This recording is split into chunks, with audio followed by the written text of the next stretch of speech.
കാർത്തിക ശ്രീ നിത്യാനന്ദ കലാകേന്ദ്രം കാഞ്ഞങ്ങാട് നഗരസഭാ ചെയർമാനും കിഴക്കൻ മേഖലാ കൗൺസിലർമാർക്കും സ്വീകരണം നൽകി. ചടങ്ങിൽ വെച്ച് പൂരക്കളി അക്കാദമി അവാർഡ് നേടിയ കെ സുരേഷിനെ ആദരിച്ചു. കാർത്തിക ശ്രീ നിത്യാനന്ദ കലാകേന്ദ്രം കാഞ്ഞങ്ങാട് നഗരസഭാ ചെയർമാനും കിഴക്കൻ മേഖലാ കൗൺസിലർമാർക്കും സ്വീകരണം നൽകി. ചടങ്ങിൽ വെച്ച് പൂരക്കളി അക്കാദമി അവാർഡ് നേടിയ കെ സുരേഷിനെ ആദരിച്ചു. യോഗം നഗരസഭാ ചെയർമാൻ വി വി രമേശൻ ഉദ്ഘാടനം ചെയ്തു. കാഞ്ഞങ്ങാട് നഗരസഭയുടെ ജനപ്രതിനിധികൾക്കുള്ള സ്വീകരണമാണ്. ആ സ്വീകരണം രണ്ട് കൈ നീട്ടി സ്വീകരിക്കുകയാണ്.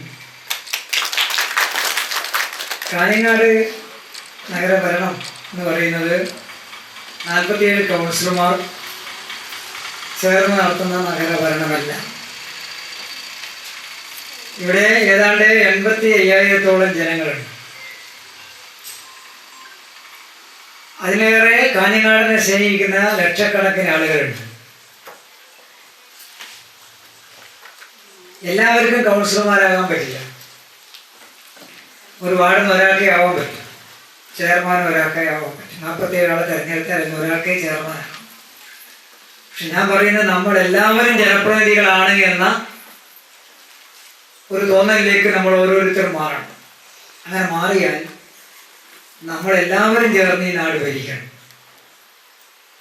അപ്പോൾ നമ്മൾ എന്ത് ചെയ്യണം?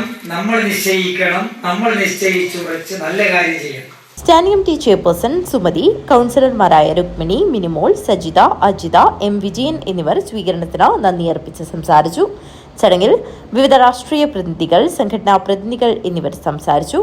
കലാകേന്ദ്രം പ്രസിഡന്റ് രഘു ബി നാരായണൻ അധ്യക്ഷത വഹിച്ച ചടങ്ങിൽ കലാകേന്ദ്രം സെക്രട്ടറി കെ സുരേഷൻ സ്വാഗതവും വനിതാവേദി പ്രസിഡന്റ് റോഷിനി നന്ദിയും പറഞ്ഞു. News bureau, Kanhangad.